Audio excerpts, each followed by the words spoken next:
First subject is the Supreme Court.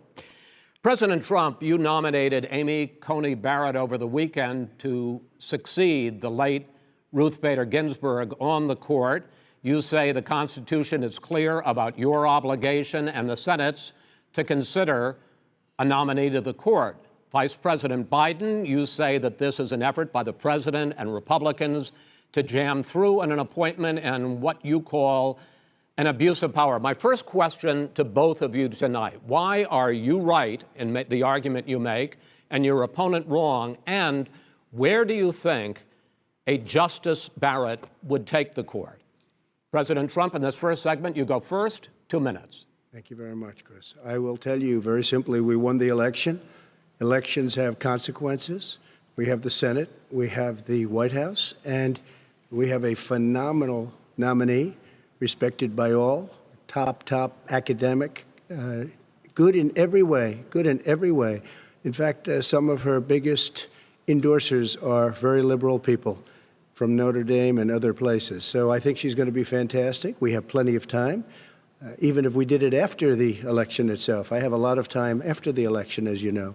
So I think that she will be outstanding. She's going to be as good as anybody that has served on that court. We really feel that. We have a professor at Notre Dame, highly respected by all, said she's the single greatest student he's ever had. He's been a professor for a long time at a great school. And we won the election, and therefore we have the right to choose her.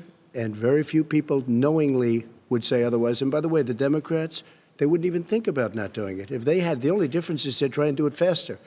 There's no way they would give it up. They had Merrick Garland, but the problem is they didn't have the election, so they were stopped. And probably that would happen in reverse also. Definitely would happen in reverse. So we won the election, and we have the right to do it, Chris. President Trump, thank you. Same question to you, Vice President Biden. You have 2 minutes. Well, first of all, thank you for doing this, and looking forward to this, Mr. President. Thank you, Joe.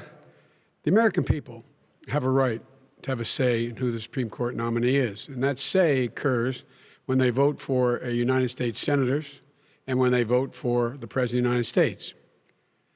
They're not going to get that chance now because we're in the middle of an election already. The election has already started. Tens of thousands of people have already voted. And so the thing that should happen is we should wait. We should wait and see what the outcome of this election is, because that's the only way the American people get to express their view is by who they elect as president and who they elect as vice president.